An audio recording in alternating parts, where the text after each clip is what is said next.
Yo, what's up? This is your Pop Queen Desiree Reddy,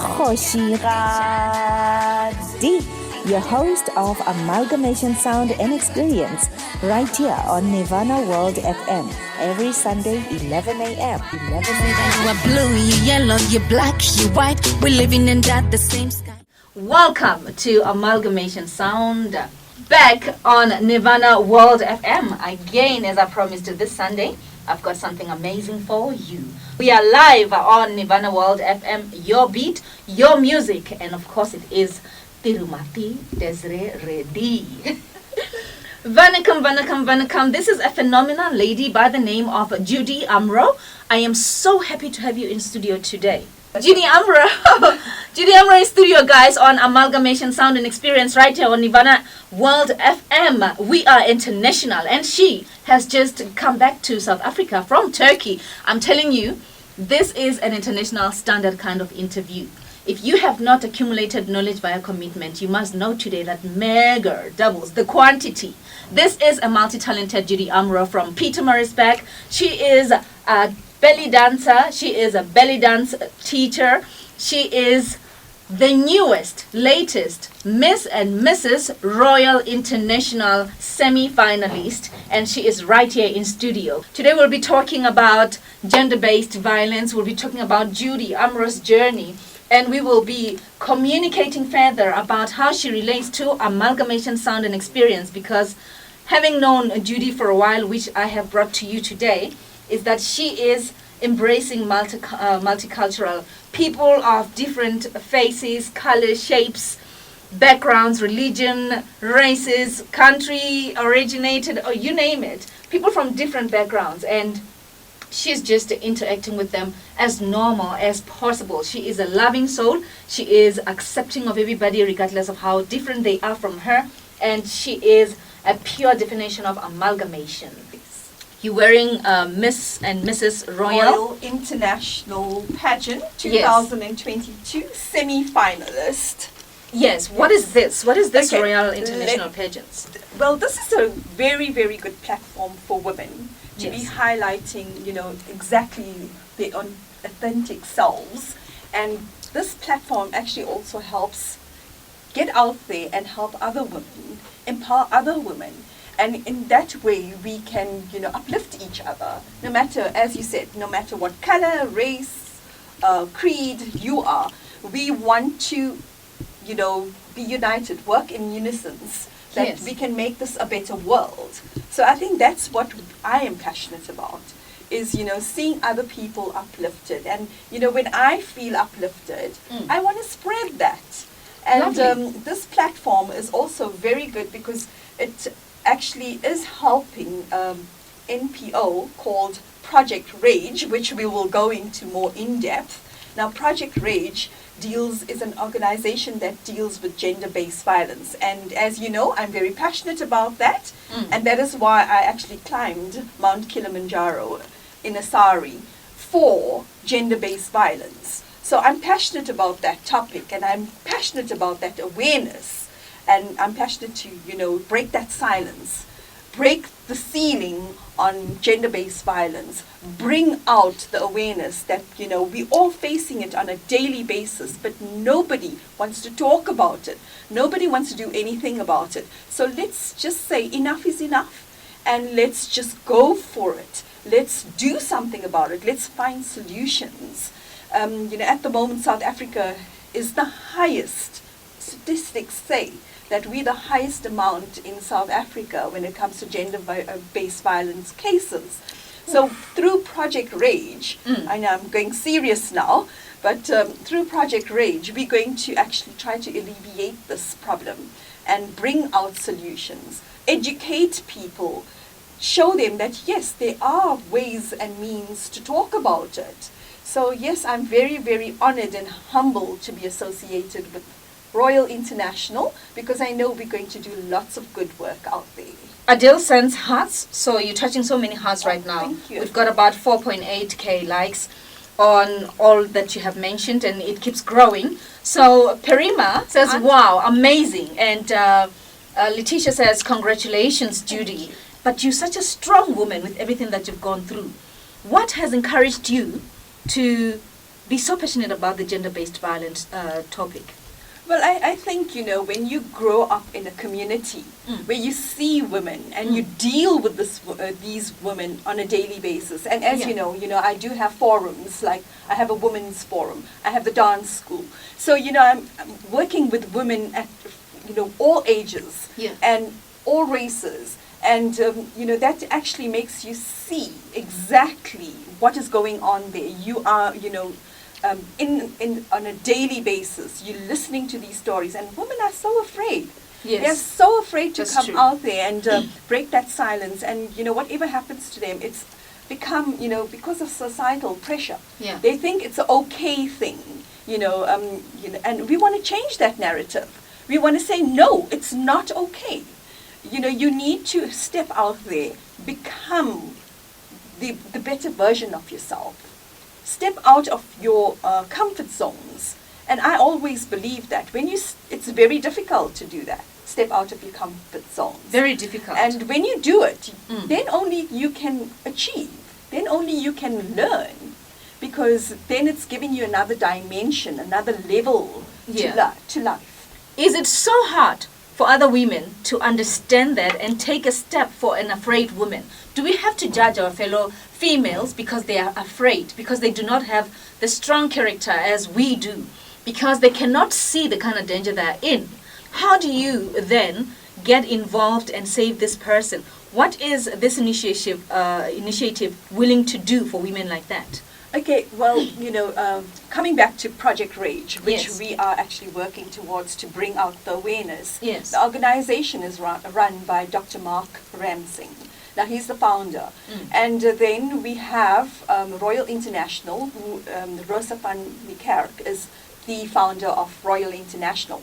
So they have amalgamated, and that has brought out a powerhouse now that is helping women on both sectors. So these two powerhouses are now making fireworks because we have platforms, we have safe houses, and Rosa van Niekerk is a phenomenal woman. She's attorney, and she does pro bono stuff as well, helping these women through, the court cases and finding them safe houses. And I think that is very important. We know that there is a problem out there, but we should have solutions in place so that, when these things come up, we are able to help these women, as soon as possible. And these safe houses keep them for like 3 months. And obviously, there's a lot of logistics, there's a lot of basic needs. Yeah. And we need the everybody to chip in. As I said, being united actually helps get out the positive message, help people, and help organizations like this. Even if it means a little thing like sending them, you don't have to send cash. You can send them like basic commodities where they can just use that during the 3 months whilst these women are in the safe houses. So the more awareness we put out there, the easier people are able to understand what we are going about and why we're going about it. And, platforms like this actually put out the word. They are voices for other women. And, we want to, as I said, change the narrative, and this is the platform to do it. You don't imagine anybody to climb Kilimanjaro in a saree. Why did you do it in a saree? Well, you know what? Being an Indian woman, and I love to wear sari. Yes. And I found, how else could I put the awareness out there, showing that I'm an Indian woman, and I'm like passionate to help other women, Yes. especially with gender-based violence. And when you're climbing a mountain, you only take bare necessities. You're not allowed to take anything like heavy or big. So I thought, why not just drape a sari and walk and bring out that awareness? And what I did was I got people, like women that were abused, had gone through a lot of gender-based violence issues, or were passionate to help women with gender-based violence issues. I got them to do pledges on the sari. So it was just not an ordinary sari. It was a sari that had significance. It was a sari that told a story. It was Love a it. story. It was a story that uplifted my spirits. I love it. So that it actually gave me the inspiration to climb that mountain. And at the end, as I was to the tail end of summiting, I nearly broke down, because it's not an easy task. Before summiting, there's a patch where we have a really bad patch, because you can't breathe. And every time I looked at my saree and I said, gosh, I'm not doing this for me. This is bigger than me. This is for the women out there that's put all these pledges on the saree. I'm doing it for them. And this is what carried me to summit. And when I summited, I knew I was not just doing it for myself. I was doing it to show these women that no matter whatever, problems and whatever trials and tribulations you have in life, you must uplift yourself, get up, do something about it. And at the end, when you summit, you will feel, a summit, you will feel, I've done it. I've gone through all these hardships, but I've achieved from it as well. So that's why the sari. So did you not have like restrictions on dress code and what you can't put on? Yes, we did. And so I had to ask for special permission. Okay. Because it was going to be a danger factor, because, the sari on the way, climbing rocks. Yes. And, and I had a little bit of a difficult time with it, but I did say to the organizers that it was, I had to sign a contract, and I had to sign a disclaimer saying that, if anything caused any damages because of the sari, I would take full responsibility for it.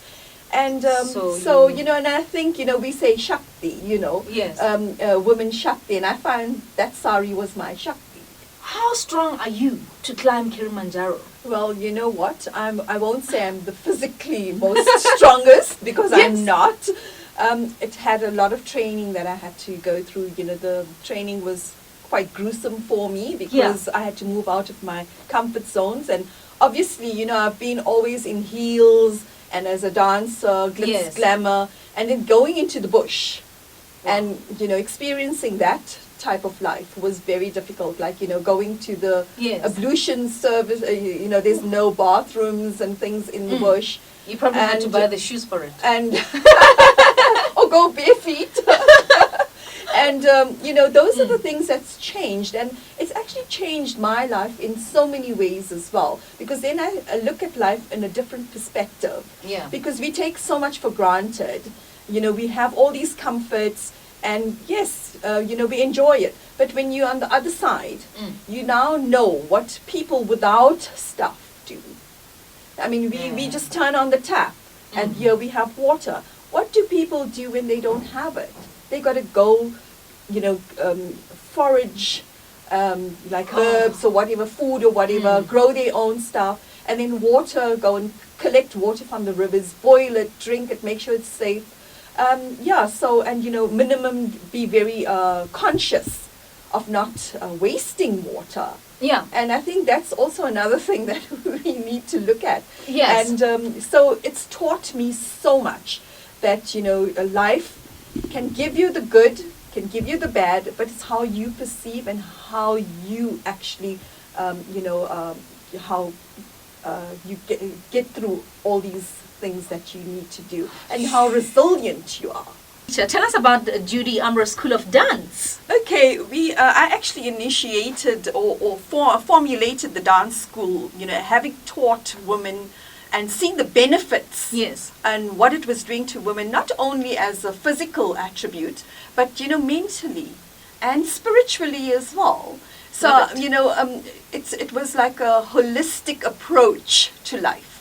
So I thought, why not take it to a next level? Yeah. And, formulate a school where, women, children, even men could come in and enjoy the genre of dance. We have done a lot of charity events. We, the community chess. Yes. And now with Project Rage. Yes. And I think everybody should go and check out Project Rage. Yes. Go and follow them, see what they're all about. Yeah. And, how Project Rage achieve their goals and visions, because it's in dire need. So with Project Rage as well, I'm going into schools, I'm going into corporates teaching them movement, but also giving them a message of, gender-based violence. And I think, coming back to dance and gender-based violence, women that feel, hurt, and they feel the abuse of gender-based violence, they need some type of release,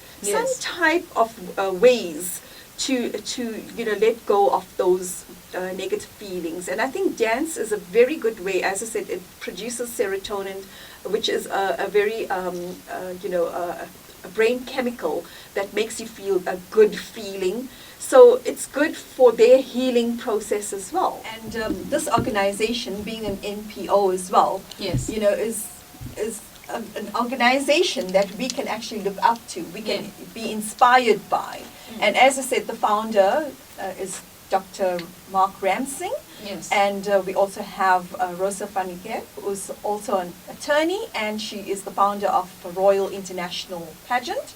So they're working together, and I think if we all work in unison with them, we can spread this message out there. Be the voices for other people as well. Instead of tapping into negative vibes, rather do something positive. Use your energy where it can be, have results, positive results. And that's what it's all about.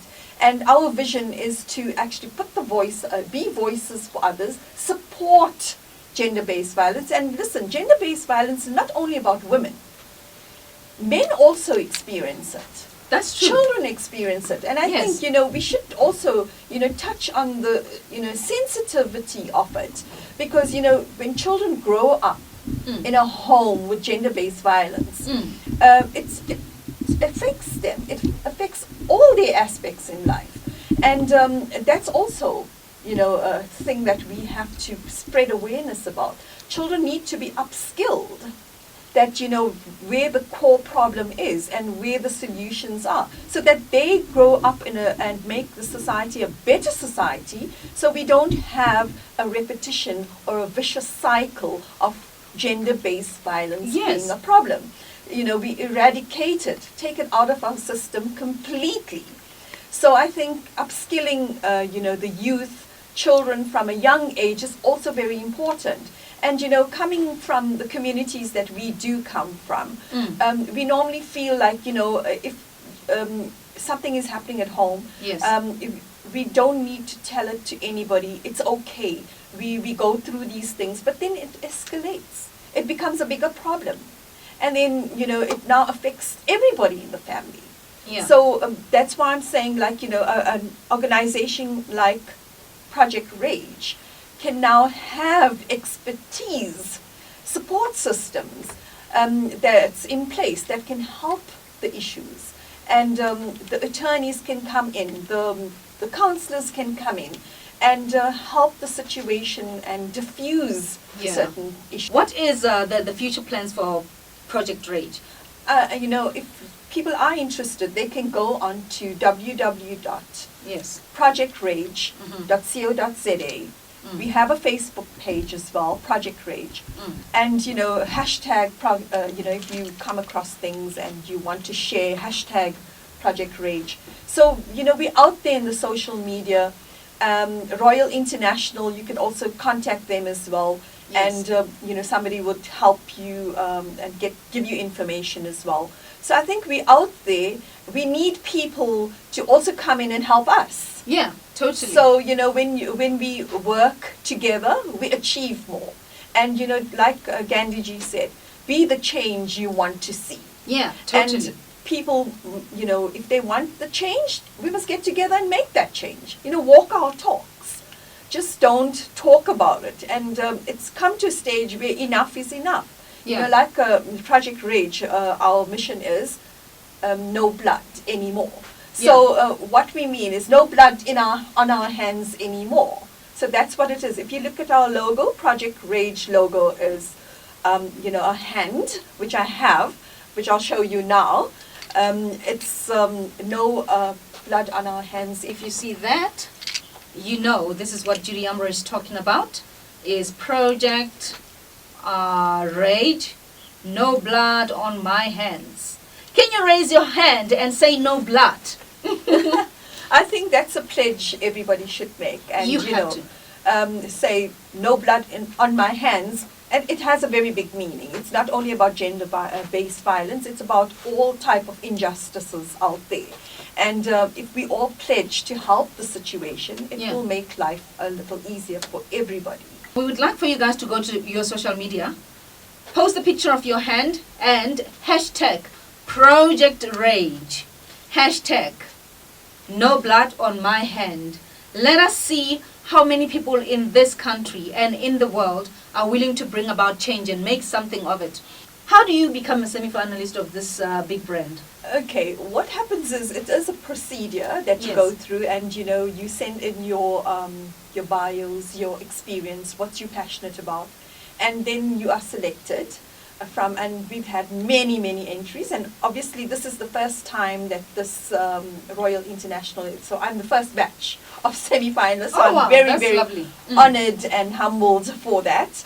And I think, for me, as I said, it's a bigger picture. It's not about pageantry, beauty. It's more about passion for the community, passion of putting, a purpose out there. Yes. And the purpose is to bring awareness to gender-based violence. And that, for me, is the big thing why I've joined this organization. Yeah, so let's vote for Judy Umraw, guys. Let's vote for Judy Umraw to become you want to become that, right? Because we think that you can represent pretty well. Well, actually, you know what? The representation is the most important thing. Yes. Because what happens is you are going to become an ambassador. And I think, as I said, the purpose is bigger than the person. Yes. So when you become an ambassador, it actually drives you to do more. And I think, you don't need a crown on your head or a title for something like that. This is just a platform for me. Yes. And I hold my crown in my soul, and that's the passion that I, go ahead and do my stuff with and live life with. So for me, that's the crown. So even if I'm not chosen, it's, I've been through this journey. There's a reason for this journey. But, I'd like the support of everybody out there to help me and assist me to bring the awareness out there for gender-based violence. What is the message that you would give to our listeners today? Because they've been beautiful and jammy and positive. Absolutely. Thank you to all the listeners out there. And most of all, thank you to my sister, Desiree Reddy, for having me here, and for Nirvana World FM for giving me this opportunity to voice my opinions, my mission, talk about Royal International, talk about gender-based violence, talk about Project Rage. And, I'd love that continued support from your listeners out there. They can follow me on Facebook, on Instagram. My handle is Judy Umraw, very simple. And also go on to my page, Judy Umraw, Royal International entrant, semi-finalist. And, also, cheer me on there. Give me some upliftment on my down days. I also have down days, and I need that upliftment. And, yes, thank you very much. I really appreciate everything that the community is doing to make this a purpose, successful, and for Nirvana World FM, and for people like you, Desiree, that's always pushing and uplifting people to a positive outlook in life. Yo, what's up? This is Zimin Pop Queen Desiree Reddy, your host of Amalgamation Sound and Experience, right here on Nirvana World FM, every Sunday, 11 a.m. You are blue, you yellow, you black, you white. We're living in that the same sky.